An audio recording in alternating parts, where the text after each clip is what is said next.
oke. Oke, langsung bahas tentang horor Jepang. Yeah.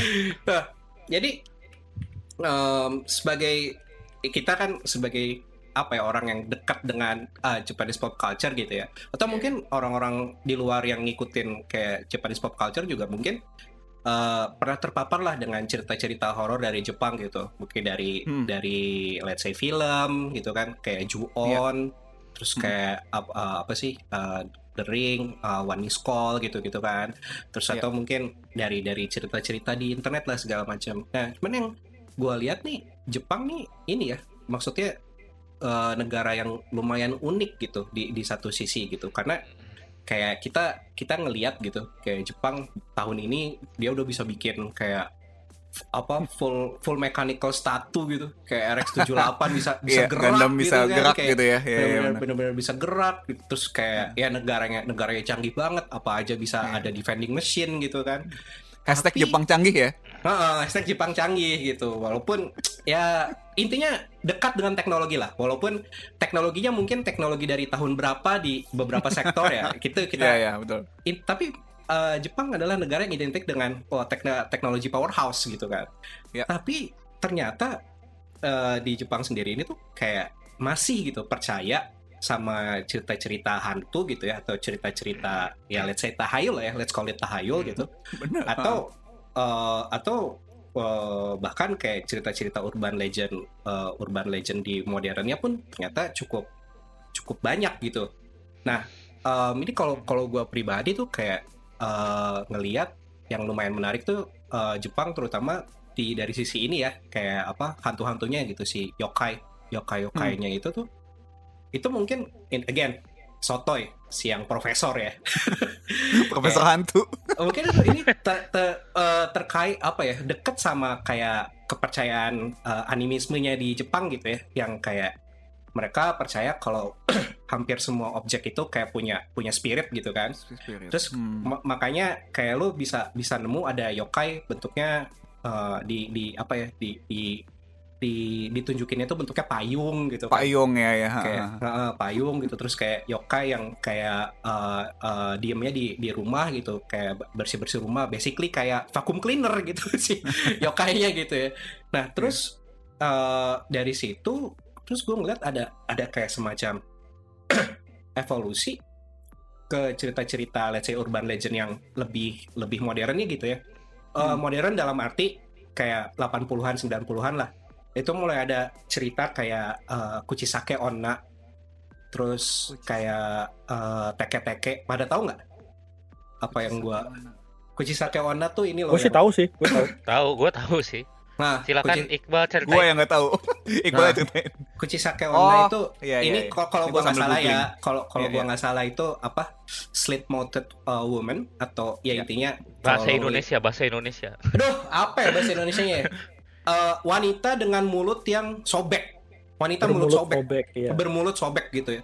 Itu kayak ceritanya lu bisa aja tiba-tiba di jalan ketemu sama wanita ini. Awalnya dia pakai masker nih. Terus pas lo ngedeket, tiba-tiba pas dibuka mulutnya sobek gitu. Terus gitu ya.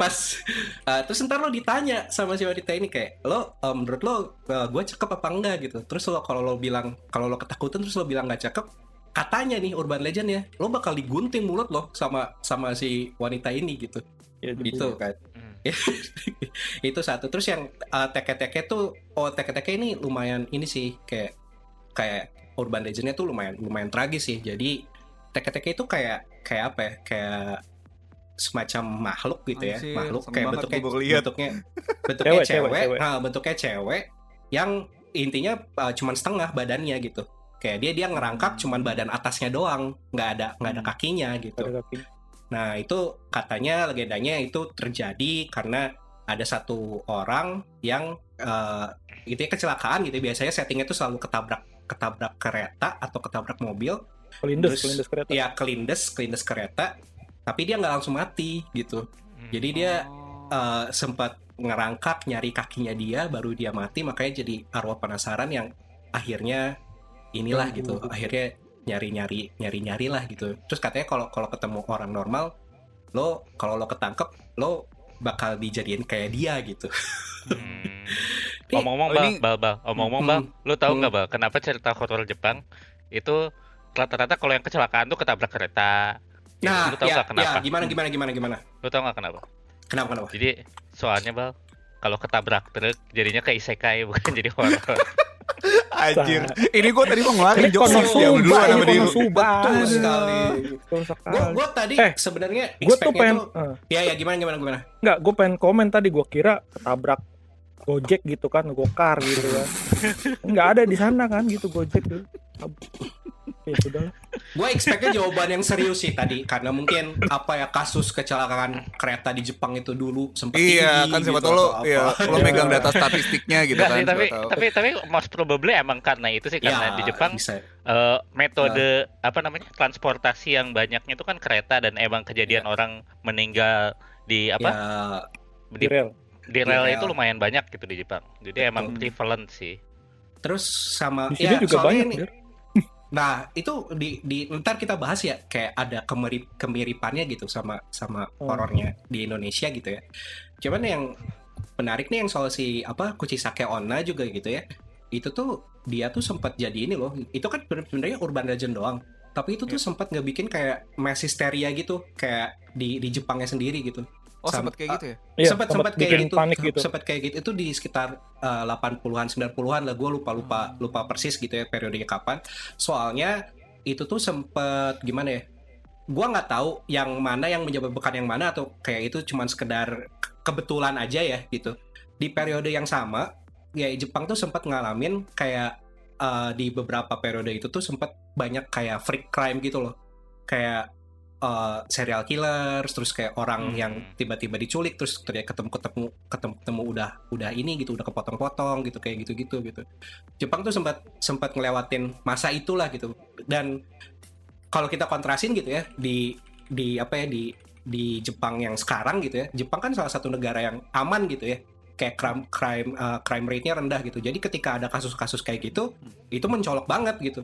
Nah, di saat yang sama ada rumor soal si Kuchisake Onna ini tuh sempat sampai anak sekolah itu kalau pulang ke rumah itu mesti ada yang jagain gitu.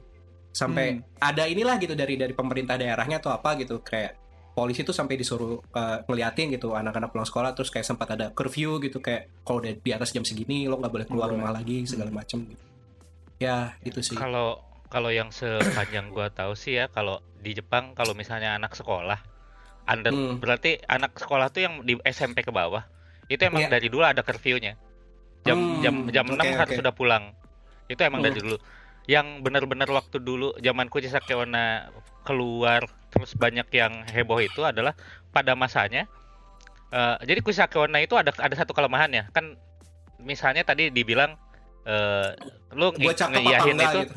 ya, lu bilang iya, lu bakal dibuka terus masih cakep enggak gitu kan, terus Jadi dipotong ditanya juga. lagi, betul. Misalnya lu bilang nggak cakep, dia marah, lu potong lagi gitu kan. Ada satu cara buat nyelamatin diri lu katanya, itu lu pakai pomade. Jadi pomade yang buat rambut. Jadi lu pakai pomade itu katanya dia bakal kabur. Karena gitu. Apakah ini Jadi adalah pria-pria- marketing scheme sebenarnya? nah jadi waktu Iya, itu tuh lu cukup banyak orang, sales lu ya? konon sih banyak orang yang bawa pomade walaupun Wah. nggak pakai gitu, cewek gitu bawa juga karena itu. Konon. Gitu ya. Oke. Gue sempat dengar Jadi seperti pria-pria- itu. Pria-pria Tolak zaman bola. sekarang tuh aman dari Kuchisake Onna. Kuchisake Onna, betul Karena- sekali. Karena pada pakai pomade. Ya.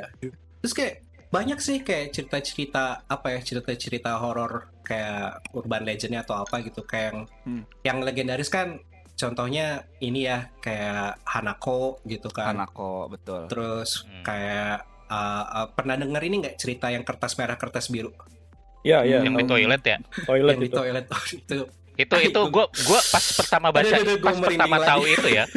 Gue pas pertama denger cerita yang itu ya, gue males banget ke toilet. sama Males, Gue yang asli, sama. takut gue ke toilet. sama. Ini Itu jangan-jangan gimana sih? Gue bacaan nggak tahu soal gue ini. masih kecil sama semua nih kita. Jangan. Iya, Ya kita kan sama. kira-kira Sumbernya sama sangkatan ini lah, ya. gitu. Sumber Sumbernya sama. Kira-kira. Iya, kertas merah kertas biru tuh ceritanya Gimana? lo kalau ke kamar mandi biasanya di sekolah ya, entah kenapa yang cerita versi yang kita baca di sekolah gitu. Yep. Gue tau Di Mr. sekolah. Gepeng kalau di sekolah. Nah, dulu kita kan Gua Mr. juga. Gepeng gitu. Tapi ini gue ceritain dulu, ntar kita lihat Boleh. lah ada komen apa enggak. Lu pada tahu Mr. Gepeng ketahuan usia, Pak. Iya. Iya. Ya udah. Gimana, lah ya. gimana? Lo di kamar mandi, lo bisa tiba-tiba ada yang nyodorin kertas merah atau kertas biru. Ini tuh kadang-kadang tuh nyambung juga sama kayak ceritanya Hanako atau kayak cerita penunggu kamar mandi lain lah gitu. Jadi si penunggu kamar mandi itu muncul nyodorin lo kertas merah, kertas biru, lo mesti milih. Kalau lo milih yang merah, lo bakal mati berdarah. Oke. Darah keluar semua lah dari ini lo, dari badan lo. Kalau lo milih yang biru, lo bakal mati kayak dicekek, badan lo jadi biru gitu. Oh. Kayak kehabisan darah bukan? Kayak kehabisan Kehabisan darah, darah, gitu. ya? Kayak kehabisan darah tuh kayak nggak bisa, ya itulah kayak orang dicekek lah, badannya biru, kayak nggak ada oksigennya gitu kan. Kayak gitu. Terus ada versi yang tai sih. Gue nggak tahu ini versi aslinya atau kayak versi bercandaan ya. Itu katanya ada satu versi lagi yang bilang ada pilihan kertas kuning. Nah, itu gimana? Kalau pilih kertas kuning, kamar mandi kuning identiknya apa? Gue nggak mau ngelanjutin. Oh sih. iya, betul ya, betul. Tapi gini loh. Tapi ada yang bilang juga bahwa pilihan kertas kuning itu lu kalau ngejawab kertas kuning, lu bakal selamat. Cara selamatnya ya. Selamat. Iya, cara. Selamat tapi lo jadi kuning ya. Iya. Better daripada mati sih. Iya sih. Gitu, Bang. Iya. Terus Maaf ini ya, gue tambahin kalau lagi aja pada ya. makan yang dengerin ya, gitu. Gue tambahin. Jadi tuh kalau menurut gue ya, dari pengetahuan gue, cerita hantu di Jepang itu dia emang nyeremin terus sama ngerenggut nyawa si korban, bikin mati orang. Tapi ada juga solusi buat. Iya, selalu ada kayak, solusinya gitu. Iya, jadi kalau lu ketemu hantu ini, kalau lu jawab begini lu salah, lu solusinya begini, kayak gitu. Banyak kan sih yang gue lihat ya. Betul, iya. Setuju gue. Kayak tadi yang Kuchisake Onna, gue tambahin. Itu pertama biasanya kan dia muncul itu di gang sepi gitu. Jadi kalau lu papasan nih sama dia nih, Kuchisake Onna, dia masih maskeran, terus lu ditanya, gue cakep nggak gitu kan? Kalau lu jawab cakep, dia buka masker kayak tadi bilang kan. Terus ngeliatin mulutnya tuh yang lebar. Gue masih cakep nggak gitu? Kalau lu masih bilang cakep gitu, ya kalau nggak salah mati. Pokoknya kalau lu jawab cakep sama lu jawab jelek, lu tetap mati. Nah, salah gitu. Iya, salah. Cara solusinya buat ngindarin Kuchisake Onna adalah begitu dia buka masker terus dia masih tanya, "Gue cakep apa enggak?" Lu jawabnya biasa aja. Katanya kalau biasanya udah di situ ada yang dibiarin bilang kayak lewat. gitu, jawab mama, soso gitu. Iya, udah sosok. So. Mama. Oke. Kayak Gitu ya. Ya gitu. Iya, bener sih kayak kata Isal bilang tadi, itu kayak bahkan cerita hantunya tuh spiritual tapi berusaha dibikin kayak logic puzzle gitu, logic puzzle gitu kayak Ada solusi. ada solusinya gitu. Kalau lo tahu solusinya lo akan selamat gitu. Ya. Nah, ini kan kayak yang cerita yang kita tahu kan kira-kira nih mirip-mirip kan ya, karena kita mungkin seangkatan segala macam gitu ya.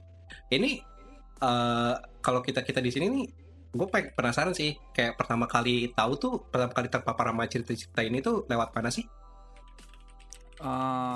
Diru dulu. Siapa aja yang mau jawab duluan. Gue lagi mengingat-ingat soalnya. Ya. Aduh, Halo. tidak ada yang jawab. Apa saya dulu nih?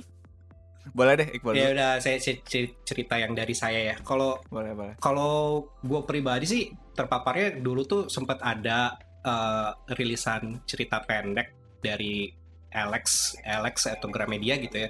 Itu tuh ceritanya, judulnya tuh cuman sekedar cerita hantu di sekolah gitu, cerita hantu di sekolah. Gue tahu nih, iya. Nah, tapi emang ceritanya itu gue lupa bukunya itu ada berapa seri gitu, kayak lumayan banyak. Cuman emang mayoritas ceritanya itu emang sesuatu yang terjadi di sekolah gitu ya. Dan tapi ada cerita-cerita lainnya juga gitu yang bukan di sekolah gitu. Terus dari situ juga gue kenal kayak frase 7 keajaiban di sekolah gitu kan. Oh kayak, iya. Nyebutnya 7 keajaiban tapi itu tidak magical gitu. Magicalnya tidak Disney gitu. Magicalnya tidak Disney. Bukan Disney.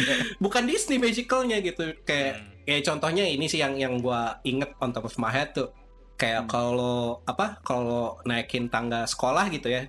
tangga sekolah antara naik sama turun itu jumlahnya nggak akan pernah sama gitu. Ah iya betul iya, betul iya, betul. ada. Betul, Terus kayak- betul. Itu salah Kayak satu cerita mitos. apa manekin biologi Biologi, gerak sendiri gitu kan.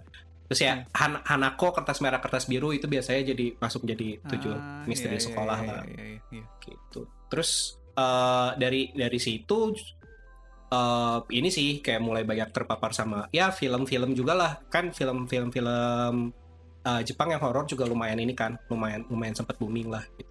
Itu kalau gua gitu kalau yang lain di sini gimana? Diri dulu Gimana? apa gua dulu? Bebas, Ya, di lu rumah, sok gue dulu. Oke. Kalau gue pertama kali tahu horor Jepang itu sama persis sama Iqbal. Jadi iya itu dari ya. buku itu dari gue kan emang dari kecil suka baca gitu kan. Dan itu menariknya tuh si bukunya kan dengan judul cerita hantu di sekolah itu kan isinya waktu itu gue masih SD dan kebetulan isi ceritanya kan anak-anak SD juga kan. Iya, betul. Terus dia tulisan doang, cuy. Oh, Imajinasi bukan komik ya? saya. Bukan komik dulu. Iya, itu cerita pendek jadi kayak antologi gitu. Dia kumpulan cerita pendek dan berjilid-jilid kan banyak kan jilidnya itu. Nah, itu gue pertama kali terpapar horor Jepang tuh pada masa itu dan karena waktu itu SD ya. Itu ceritanya tuh berasa banget seremnya. Dan walaupun ceritanya nggak semuanya cerita di sekolah gitu ya. Ya, tapi lumayan sih.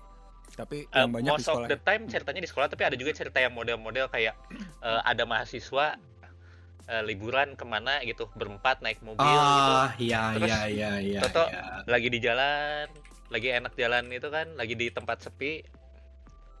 Itu tahu-tahu kakinya ada yang megang. Gitu sih. Tahu-tahu kakinya ada yang megang. Ada itu di jilid-jilid belakangan-belakangan itu ada kayak gitu kan. Terus ada satu yang tentang game gitu kan. Oh, ini gue Tentang lupa game. yang tentang game. Ini judulnya tuh cerita versi Indonesianya judulnya tuh Antara Surga dan Neraka. Jadi kayak dua orang anak SD. Ini Kayak lagu mereka Indonesia main gitu ya? Iya. Tapi judulnya tuh gitu kayak mereka tuh main game yang sama katanya. Ini kita gimana kalau kita adu main game yang sama, ini gamenya. Jadi dua anak itu kayak bersaing gitu. Maininnya harus di tanggal 6 bulan 6 jam 6 gitu loh. Jadi 666 gitu kan. Terus mereka di situ end of story salah satunya ada yang meninggal gitu kan, anak-anak si bocahnya ini gara-gara main game gitu-gitu. Dan buat gue pada saat itu menarik banget sih karena ceritanya beda sama horor Indonesia gitu kan. Yang di situ tuh. Oke. Betul. Walaupun dari kecil gue takut sama horor gitu kan. Jadi kurang lebih sama sih, kesini-sininya ya sama juga sih. Karena jadi silakan Gamal selanjutnya, silakan Gamal gimana awalnya mengenal horor Jepang. BTW ini tuh yang lo cerita itu emang cuma kayak tulisan doang ya? Bukannya ada komik atau anime gitu ya? Anime tuh ada beda lagi. Yang anime tuh beda, totally Judulnya beda. mirip sih ya. Beda title, tapi beda. ini totally beda story, itu nggak ada urusannya sama yang cerita hantu di sekolah yang ini. Oh gitu. Soalnya kalau gue karena gue memang sebenarnya nggak suka ya sama konsumsi horor gini kan, gue nggak suka sebenarnya. Cuma tuh gue terpapar sama cerita horor Jepang tuh malah dari komik lain sih. Yaitu Komik apa? Macam-macam, jadi kayak Doraemon aja ya. Tuh bahkan ada lah kayak lo menyinggung-nyinggung. Pasti ada. Iya, benar. Gue lupa apalagi ya, mungkin Conan atau Kindaichi gitu kali ya. Jadi kayak kasusnya Conan pernah ada. Conan pernah ada. Iya, antara dua itu lah ya. keajaiban sekolah. Conan ada, Kindaichi ada, betul. Jadi seolah-olah kan pelakunya adalah itu gitu kan, dibikin kayak gitu. Kayaknya sih gue lebih banyak kepapar sama komik lain sih. Kalau yang kepapar pertama ya. Kalau yang komik horor spesifik gue nggak baca sih. Ya kalau film, lo ini juga kayak nyari apa kepapar juga? Pasti kepapar itu. Tapi nanti film kita cerita agak di belakang kali. Oke, ya siap. Gitu. Nah ini Isal nih sebagai Anda punya beban tersendiri sebagai host podcast horor, Pak. Tolong tunjukkan kredibilitas Anda. Kredibilitas ya. Betul. Anjir. Anda gimana? Gimana ya? Sebenarnya sama sih sama lu sama Diru sih, Bal. Oke. Jadi Iya. gue pertama tahu itu dari baca komik di itu di apa di Alex, terbitan Alex itu yang kayak si Diru. Jadi gue inget banget covernya warna hitam karena dulu kan gue koleksi komik ya dari Doraemon, Dragon Ball gitu kan. Nah pas gue ke Gramet terus gue liat ini apaan kok ada cerita hantu, dan kebetulan emang gue juga seneng horor gitu walaupun gue takut gitu kan. Iya. Terus gue beli tuh sekali, pas gue beli yang gue suka adalah ya karena dia bacaan gitu, walaupun ada Iya. gambar-gambar 1-2 gitu covernya buat kayak Jatuhnya buat kayak ini kayak ya. ngasih gambaran gitu loh. Light novel kali ya. Light novel. Iya sih. Iya, kayak light novel. Ya. Terus kalau lu perhatiin itu di terakhirnya tuh kayak ada pengirim gitu, jadi kayak semacam apa ya bukannya ya? Kalau jadi kayak orang nyumbang cerita gitu terus dimuat di komik itu. Betul. Saya Dari dari daerah, misalkan dari daerah Osaka kayak gitu. Kalau saya begini ternyata yang Hanako itu benar loh begini waktu saya coba kayak gitu. Iya, Ada gitu. Dari situ baru The Ring yang gua tahu. Habis itu. Oh, The Ring ya. Waduh, langsung kita Ngomong bahas The Ring horor langsung tadi. ada. Iya, ada Nggak boleh kayaknya. Nggak boleh. Ada pengajian langsung dibikin Langsung pengajian. langsung Luar ditangkal. biasa ini. Tangkal gokil. Nah, oke lah ya. Tadi kan kita kira-kira tuh gue mau ngomong apa sih? Mana gua Ada tahu. pengajian. Pak, oke. Poin terpaparnya kita itu kira-kira sama lah ya. Mirip-mirip sih, betul. Mirip-mirip lah dari cerita-cerita pendek tadi, terus dari film. Mungkin kayak Gamal mungkin justru dari anime lain atau manga lain yang sebenarnya bukan manga horor tapi Bukan pasti manga horor tapi pasti kesebut karena Iya. Jepang begitulah, percaya begituan kan. betul gitu.